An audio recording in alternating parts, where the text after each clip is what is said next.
Judge Jeanine Pirro is the host, of course, of Justice with Judge Jeanine. She joins us tonight with her reaction to the trial. Judge, thanks a lot for coming on. What do you make of this? Well, I think that along with your last guest, J.D. Vance, what we're seeing here is the politicization of the criminal justice system. This is a case where clearly self-defense is something that will exonerate Kyle Rittenhouse. And whether this case goes to the jury or whether the judge dismisses some of the charges on his own or whether the judge grants a mistrial, this young man will be acquitted and exonerated. What has happened here is there was a rush to judgment in this case.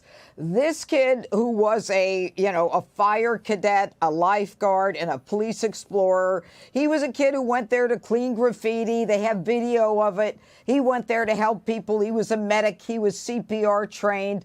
And he finds himself in this situation. He's got a gun. And in every circumstance, he is, and it's corroborated by what the witnesses say. The prosecution star witness, the one who isn't dead, basically said, yes, I was lunging at him and I had a loaded gun and I was aiming at him. I mean, they established the case right there. As a judge, I would say, hey, come up to the sidebar here. What are we doing here, guys? But what you had was a rush to judgment in August of 2020. We are in the post-George Floyd world. Jacob Blake had just been shot. Everybody wanted to make sure that, that everyone was prosecuted. This kid was prosecuted when the evidence was clear that he was defending himself. Now, once the burden of proof has shifted, once he claims self-defense, the prosecution has to disprove that beyond a reasonable doubt.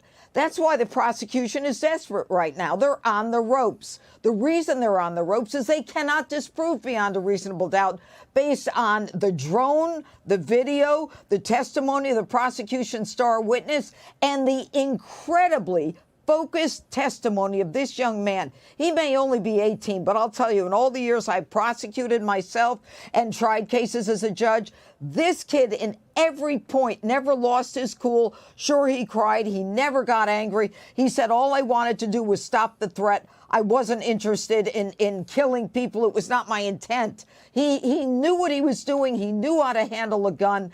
And the whole course of the whole force of the justice system, from the president on down to the mainstream media, calling him a vigilante, a white supremacist, a militiaman.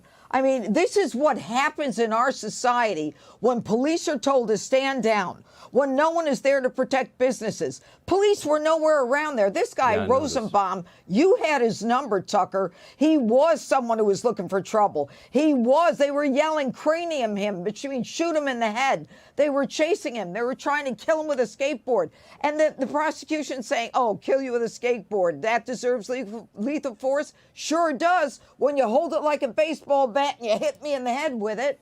I mean, come on. Why this case went forward, why there wasn't a plea bargain of some sort, but this will end up, I think, in a good thing for Kyle Rittenhouse. Hope so. Yeah, the convicted child molester is out of the mental hospital. That's who they're defending. Judge Jeanine, great to see you tonight. Thank you very much. Thank you, Tucker.